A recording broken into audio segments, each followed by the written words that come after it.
हाँ तो मेरे प्यारे बच्चों, एक बार फिर आप सभी लोग का हमारे और आपके प्यारे से YouTube channel MDS learning point में स्वागत है।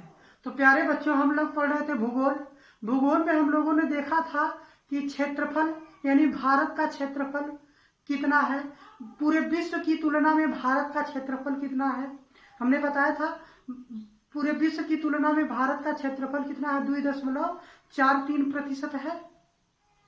उसके बाद हम लोगों ने देखा था उत्तर से दक्षिण की कितना विस्तार है और पूर्व से पश्चिम का कितना विस्तार है, ये देख लिया था। उसके बाद बच्चों हम लोगों ने स्थलीय और तटीय सीमा की लंबाई देख लिया था। अब हम लोग बात करेंगे आगे, अगला जो टॉपिक है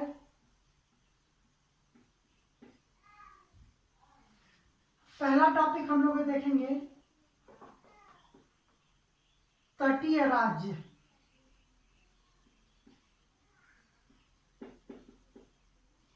तटीय राज्य देखेंगे।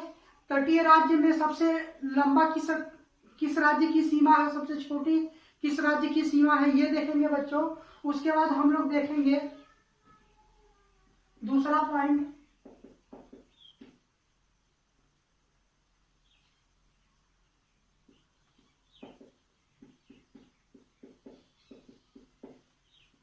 अंतरराष्ट्रीय सीमा रेखा देखेंगे। उसके बाद हम लोग प्राकृतिक,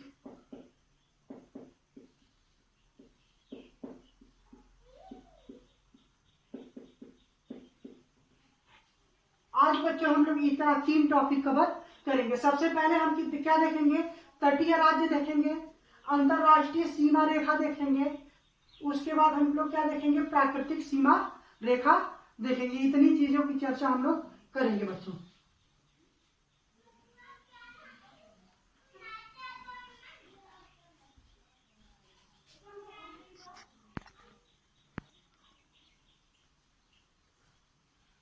तो बच्चों सबसे पहले हम बात करते हैं तटीय राज्य।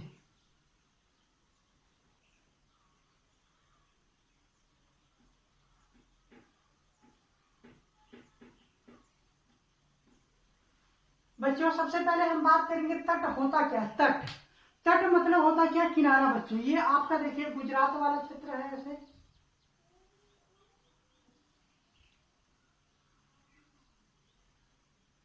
फिर यहाँ पर ऐसे आगे चला जाता है।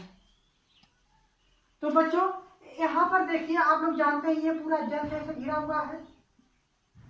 तट मतलब क्या होता है, जल से लगा हुआ भाग या जल से लगा हुआ जो किनारा होता है उसी को हम क्या कहते हैं, तट कहते हैं।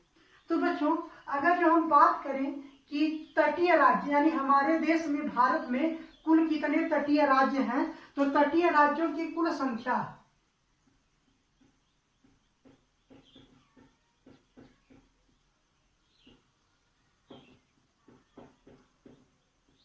कुल संख्या 9 है।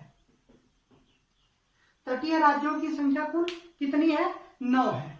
अब बच्चों तटीय राज्यों की कुल संख्या तो 9 हो गई। अब तटीय राज्यों को 2 भागों में बांटा गया है। कितने भागों में, 2 भागों में। नंबर 1 पश्चिमी तट वाले राज्य कितने हैं, इधर वाला देखिए जो ये है क्या, पश्चिमी तट है,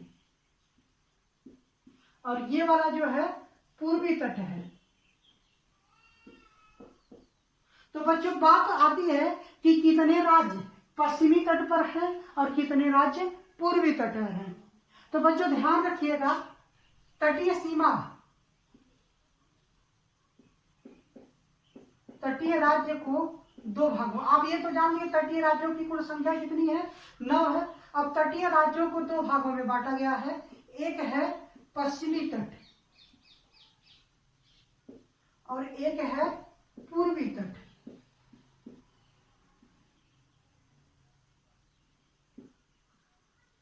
अब बच्चों जो ये पश्चिमी तट है, पश्चिमी तट पर कुल 5 राज्य स्थित हैं। कितने राज्य, 5 राज्य स्थित हैं। और पूर्वी तट पर कुल 4 राज्य स्थित हैं। दोनों मिलकर के कितना हो जाएंगे, आपके 9 राज्य हो जाएंगे।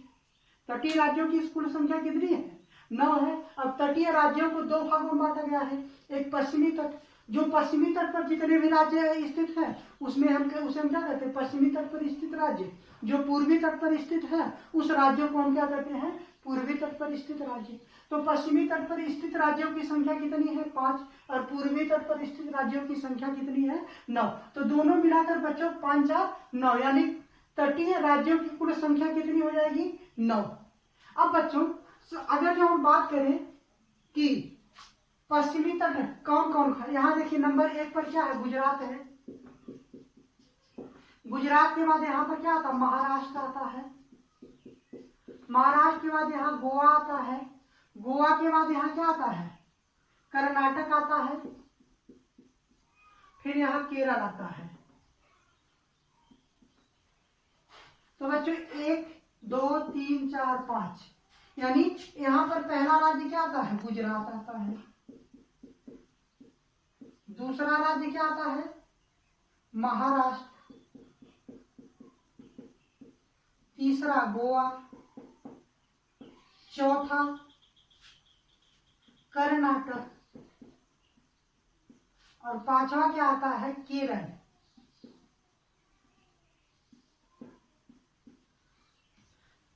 ये हो गए बच्चों पश्चिमी तट। पश्चिमी तट पर स्थित जो राज्य है, पहला क्या है, गुजरात, महाराष्ट्र, गोवा, कर्नाटक, केरल। उसके बाद हम बात करते हैं बच्चों, ये जो आपका पूर्वी तट है, पूर्वी तट पर कौन कौन से 4 राज्य स्थित हैं। तो देखिए बच्चों यहाँ पर क्या है, यहाँ पर तमिलनाडु है।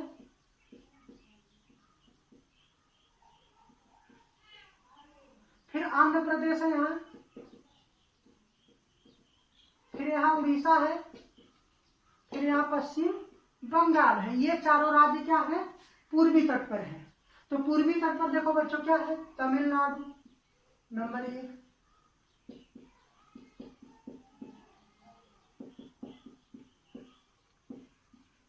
आंध्र प्रदेश,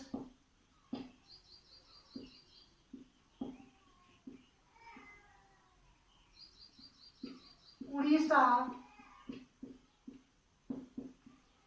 पश्चिम बंगाल। इतनी बात समझ आई होगी बच्चों। तो तटीय राज्यों की कुल संख्या कितनी है, 9 है। अब तटीय राज्यों को 2 भागों में बांटा गया, एक पूर्वी तट और एक पश्चिमी तट और एक पूर्वी तट। पश्चिमी तट पर कुल 5 राज्य हैं, पूर्वी तट पर कुल कितने राज्य हैं, 4 राज्य हैं। अब पश्चिमी तट पर पहला गुजरात, दूसरा महाराष्ट्र, तीसरा गोवा, चौथा कर्नाटक और 5वां केरल है।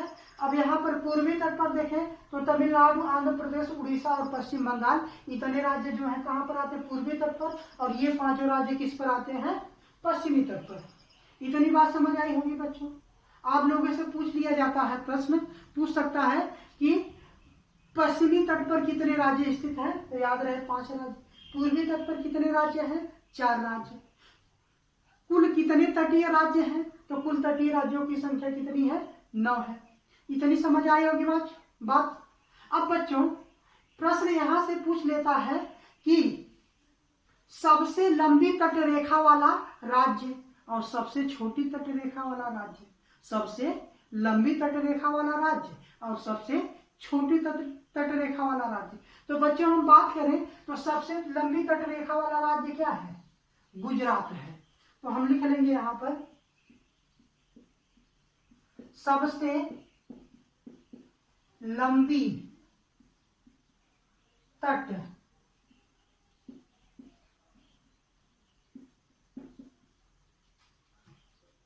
रेखा वाला राज्य गुजरात और सबसे कम तट रेखा वाला राज्य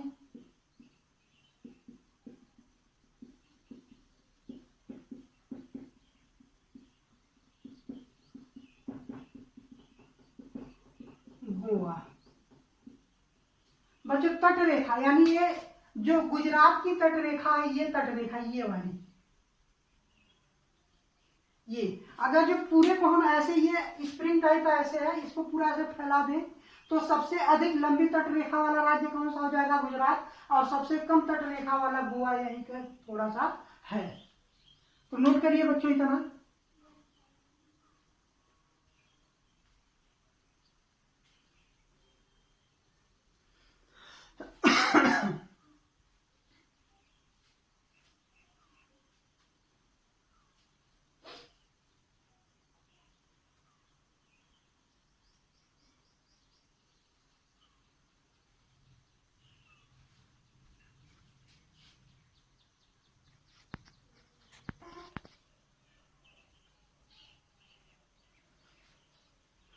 चलिए बच्चों, तो हम देखते हैं इसके बाद लंबाई के अनुसार तटीय राज्यों का क्रम।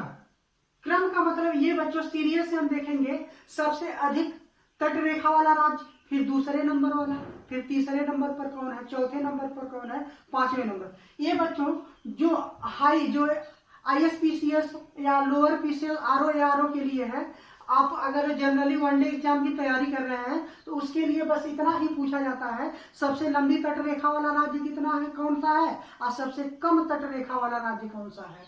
अगर जो हाई लेवल की परीक्षा दे रहे हैं बच्चों, तो वहां पर पूछ लिया जाता है। तो हम एक कोड बताएंगे, gate.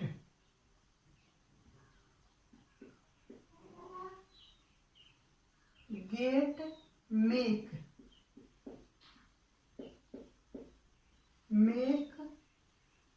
Okay PG। Gate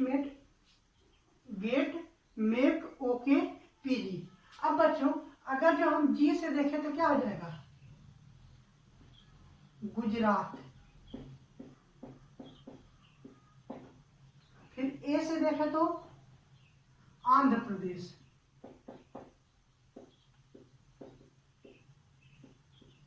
T से तमिलनाडु।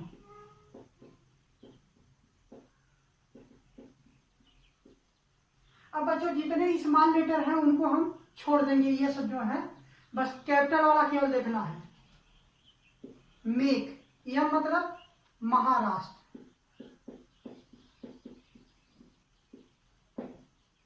केरल, ओके। ओ से क्या होगा, उड़ीसा। फिर के से क्या होगा, कर्नाटक। फिर पी से क्या होगा, पश्चिम बंगाल। फिर जी से क्या होगा, गोवा। तो ये है बच्चों आपको लंबाई के अनुसार तटीय राज्यों का क्रम। अब कोड है गेट मेक ओके PG। अब बच्चों गेट, जी से गुजरात, ए से आंध्र प्रदेश और टी से तमिलनाडु, एम से महाराष्ट्र और के से केरल, ओ से उड़ीसा और के से कर्नाटक, पी से पश्चिम बंगाल और जी से गोवा। अब बच्चों अगर जो हम बात करें सबसे अधिक तट रेखा वाला राज्य, नंबर 1 पर गुजरात, दूसरे पर आंध्र प्रदेश, तीसरे पर तमिलनाडु, चौथे नंबर पर महाराष्ट्र, पांचवें पर केरल, छठवें पर उड़ीसा और सातवें पर कर्नाटक, आठवें पर पश्चिम बंगाल और नौवां सबसे लास्ट क्या है, गोवा है। अगर जो क्रम आप याद करना चाहते हैं तो इस तरह लंबाई के अनुसार तटीय राज्यों का क्रम याद कर सकते हैं। पहले नंबर पर कौन सा है, गुजरात, यानी सबसे लंबी तटरेखा वाला राज्य गुजरात। सबसे कम तटरेखा वाला राज्य गोवा। दूसरे नंबर पर है सबसे लंबी तटरेखा वाला दूसरा राज्य आंध्र प्रदेश। सबसे लंबी तटरेखा वाला तीसरा राज्य तमिलनाडु। चौथा महाराष्ट्र, पांचवा केरल, छठवां उड़ीसा, सातवां कर्नाटक, आठवां पश्चिम बंगाल, नौवां गोवा है। नोट करिए बच्चों कोड।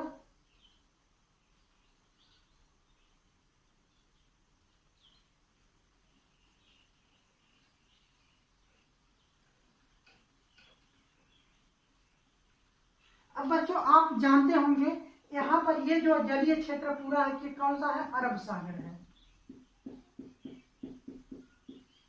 ये नीचे हिंद महासागर है और इधर क्या है, बंगाल की खाड़ी है। तो अगर जो बच्चों पूछ लिया जाए कि अरब सागर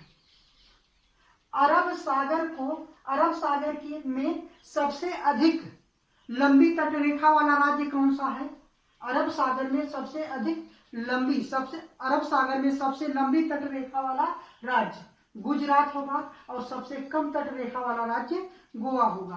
तो हम लिख लेते हैं अरब सागर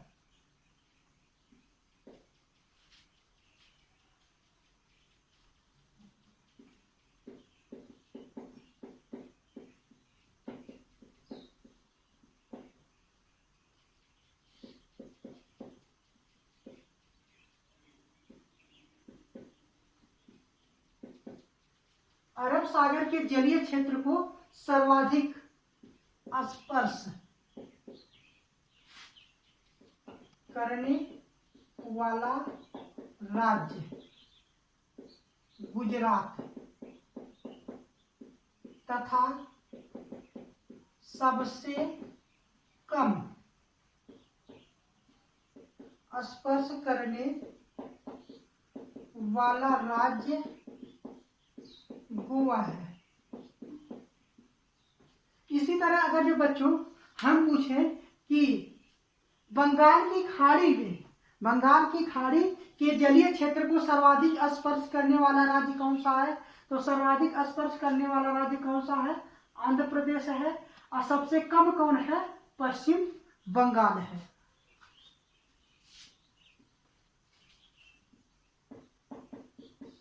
बंगाल की खाड़ी के जलीय जल क्षेत्र को सर्वाधिक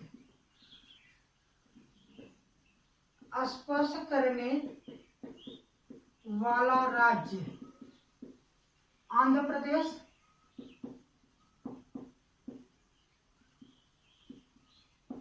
वह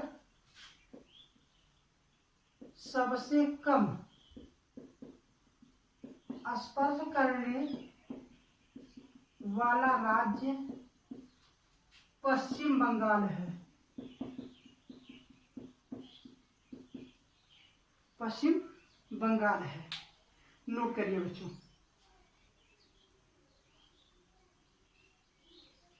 तो ये था आपका तटीय राज्य। तटीय राज्यों की कुल संख्या कितनी है, कितने राज्य, कितने तटीय राज्य पश्चिमी तट पर है, कितने पूर्वी तट पर है, इनका क्रम, यानी सबसे अधिक लंबी तट रेखा वाला राज्य गुजरात, सबसे कम तट रेखा वाला राज्य गोवा। अब अरब सागर के जलीय क्षेत्र को सर्वाधिक स्पर्श करने वाला राज्य गुजरात, सबसे कम स्पर्श करने वाला राज्य गोवा। बंगाल की खाड़ी को सबसे अधिक स्पर्श करने वाला राज्य आंध्र प्रदेश और सबसे कम स्पर्श करने वाला राज्य पश्चिम बंगाल है। अब पहला टॉपिक बच्चों कंप्लीट होता है इसका। अब हम दूसरा टॉपिक करते हैं।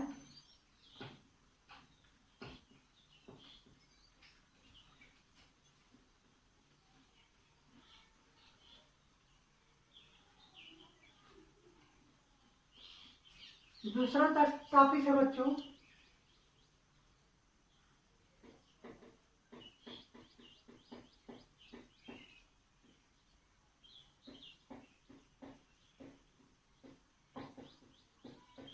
अंतरराष्ट्रीय सीमा रेखा।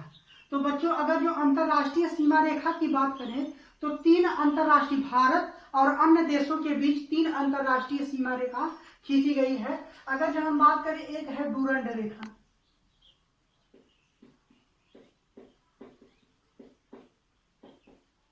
दूसरा है रेड क्लिफ,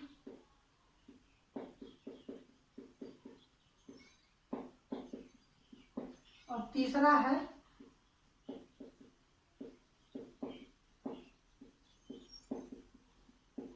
मैकमोहन रेखा।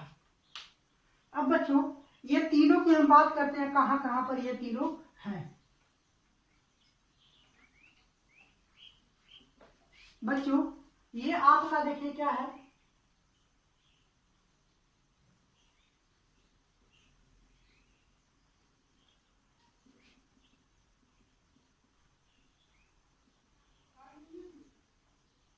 ऐसे भारत आपका है। तो बच्चों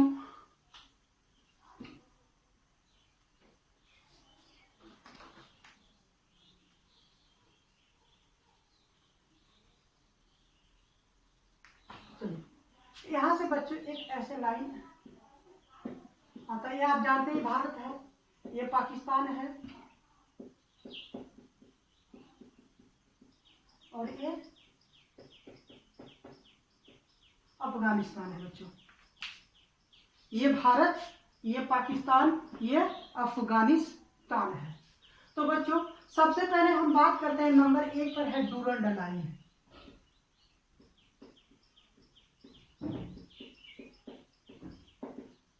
डूरंड रेखा बच्चों डूरंड रेखा की बात करें तो डूरंड रेखा जब भारत और पाकिस्तान का बंटवारा नहीं हुआ था तो उससे पहले खींची गई थी। जब भारत पर अंग्रेजों का शासनकाल था तो अंग्रेजों के शासनकाल में ही यह डूरंड रेखा खींची गई थी। उस समय भारत और पाकिस्तान अलग नहीं थे, भारत और पाकिस्तान ये पूरा मिलकर के एक राष्ट्र हुआ करता था।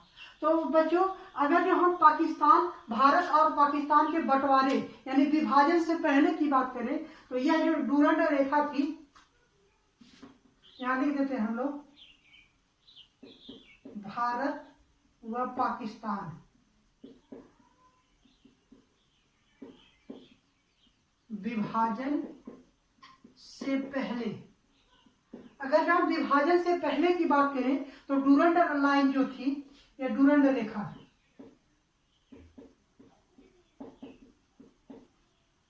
रेखा, भारत व अफगानिस्तान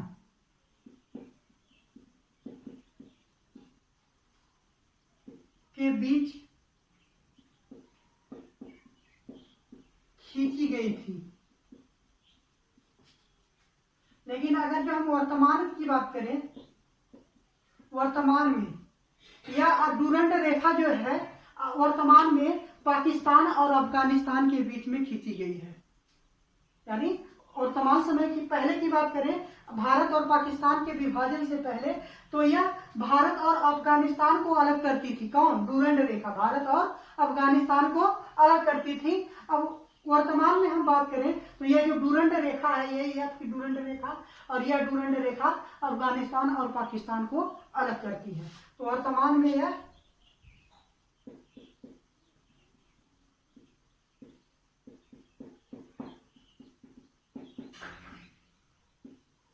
और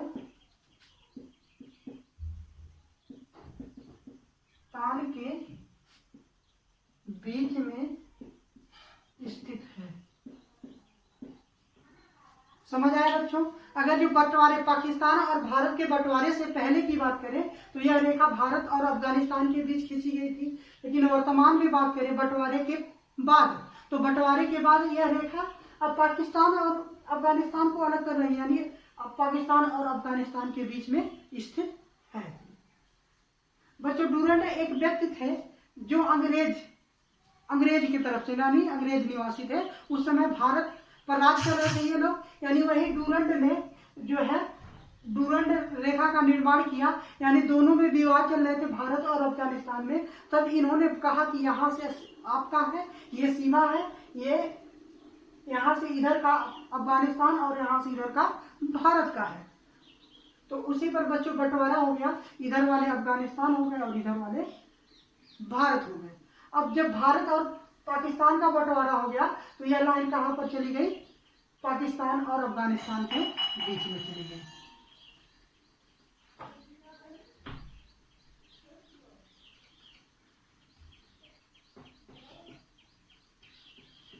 अब बच्चों, हम रेड क्लिफ रेखा की बात करें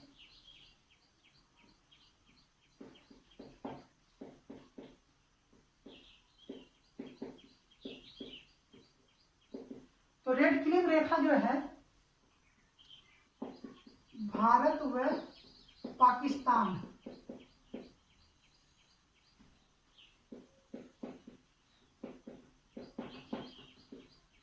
के बीच खींची गई है। अब कहां से खींची गई है बच्चों? यहां से ऐसे शुरू होकर के ये रेखा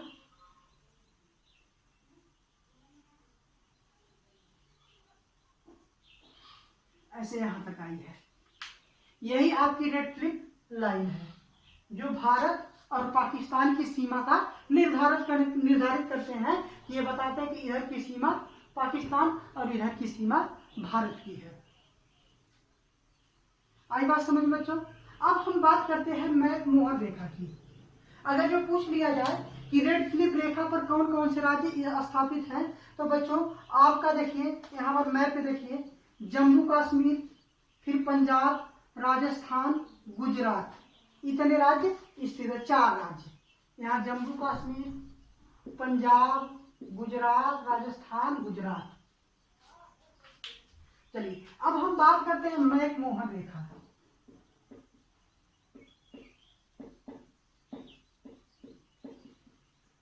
मैकमोहन रेखा तो बच्चों मैकमोहन रेखा की बात किया जाए तो मैकमोहन रेखा भारत और चीन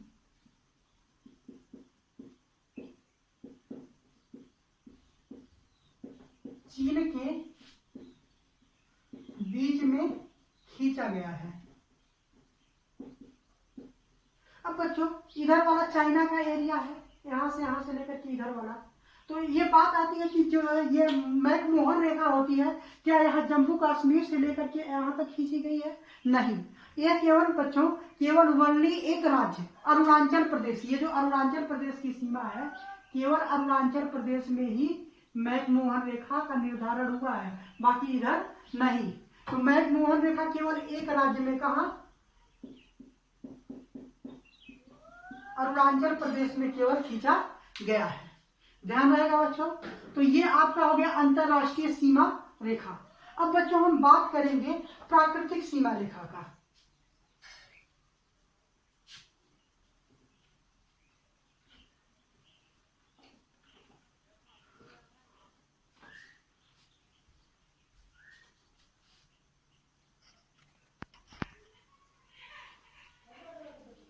तो बच्चों अगला टॉपिक आप लोग का है प्राकृतिक सीमा रेखा।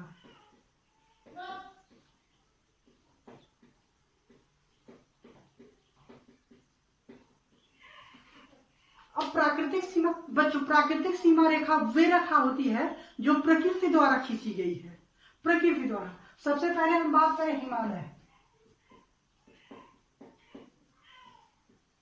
तो ये बच्चों जो हिमालय है, हिमालय प्राकृतिक रूप से भारत और चीन के बीच का बंटवारा करता है, यानी यहां से इधर का जो राज्य है वह क्या होता है? भारत का सीमा है, और इधर वाला क्या है?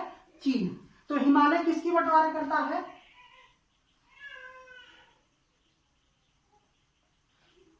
हिमालय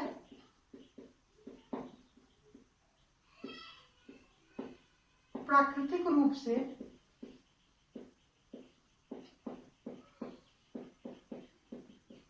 भारत व चीन का विभाजन करता है।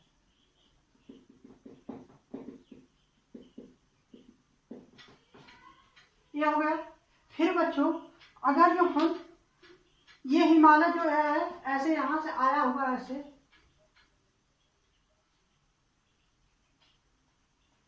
आते आते आते वहां से इधर पूरा चला आया है बच्चों। तो यही हिमालय अगर जो अरुणाचल प्रदेश में जाता है तो अरुणाचल प्रदेश में बच्चों यह पटकोई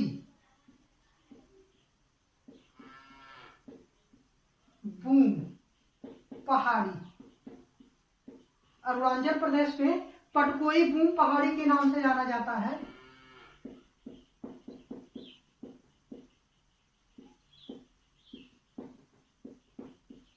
इतनी बात समझ में आई बच्चों। अब अरुणाचल प्रदेश के नीचे क्या है? नागालैंड है। अब यही पहाड़ी हिमालय नागालैंड में आ जाता है तो नागा पहाड़ी के नाम से जाना जाता है।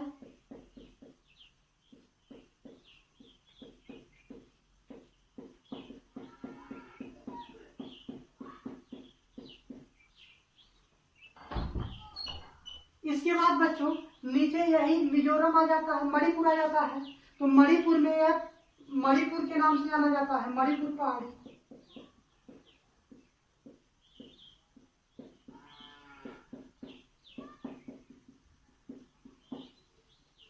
उसके बाद बच्चों नीचे यही जब मिजोरम में आता है, यहाँ मिजोरम में, तो इसे हम किस नाम से जानते हैं? मिजो पहाड़ी के नाम से।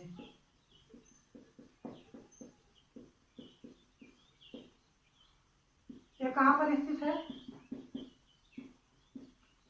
अब उसके बाद बच्चों यहां से जो पहाड़ी नीचे आती है इसे हम कहते हैं आराकानयुमा पहाड़ी।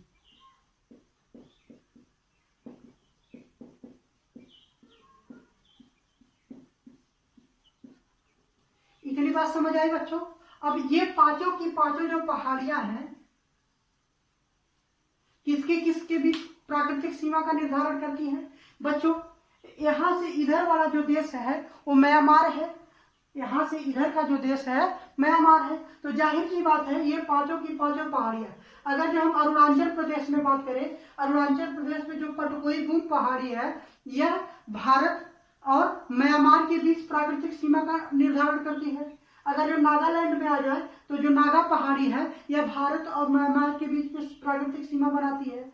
मणिपुर में आ जाए तो मणिपुर में मणिपुर पहाड़ी जो है भारत और म्यांमार के बीच प्राकृतिक सीमा बनाती है। यही मिजोरम में आ जाए तो मिजो पहाड़ी जो है यह भारत और म्यांमार के बीच में प्राकृतिक सीमा का निर्धारण करती है। इसके नीचे आ जाए बच्चों तो इधर वाला भारत का एरिया है, इधर वाला किसका है, म्यांमार का है। तो अराकानियोमा नीचे जो जलीय क्षेत्र में है, जलीय क्षेत्रों में भी अराकानियोमा पहाड़ी जो है भारत और म्यांमार का विभाजन करते हैं प्राकृतिक रूप से। आई बात समझ बच्चों? तो ये जो पांचों पहाड़ियां हैं ये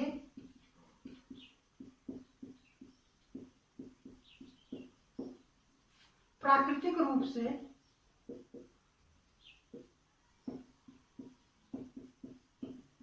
भारत व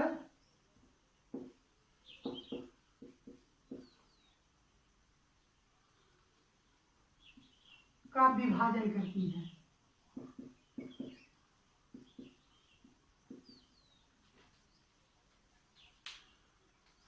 अब बच्चों अगर जो हम बात कर ले, एक पॉइंट और सबसे इंपॉर्टेंट पॉइंट है, यह परीक्षा में कई बार पूछा भी गया है कि भारत और म्यांमार के बीच में सबसे लंबी प्राकृतिक सीमा रेखा कौन सी है। तो सबसे लंबी प्राकृतिक सीमा रेखा कौन सा है, अराकानियोमा पहाड़ी। अराकानियोमा पहाड़ी भारत और म्यांमार के बीच सबसे लंबी प्राकृतिक सीमा रेखा बनाती है। तो यहां लिख लेते हैं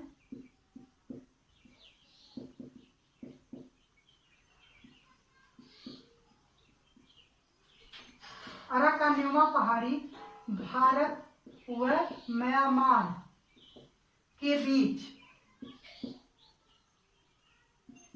सबसे लंबी प्राकृतिक सीमा बनाती है। नोट करिए बच्चों।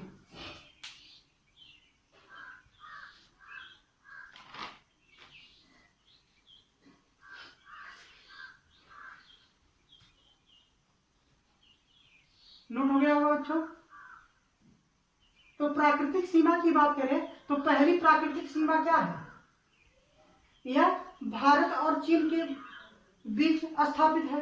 दूसरी पटकोई गुम भारत और म्यांमार के बीच, तीसरी भारत और म्यांमार के बीच में, चौथी भी भारत और म्यांमार। अगर राज्य की बात करें तो पटकोई गुम अरुणाचल प्रदेश में, नागा पहाड़ी नागालैंड में, मणिपुर पहाड़ी मणिपुर में, मिजोरम पहाड़ी मिजोरम में और अराकानियोमा पहाड़ी, ये 5 पहाड़ियां भारत और म्यांमार के बीच में प्राकृतिक सीमा का निर्धारण करती हैं। तो बच्चों आज के लिए बस इतना ही। जो चैनल पर नए हैं वो चैनल को सब्सक्राइब करना ना भूलें।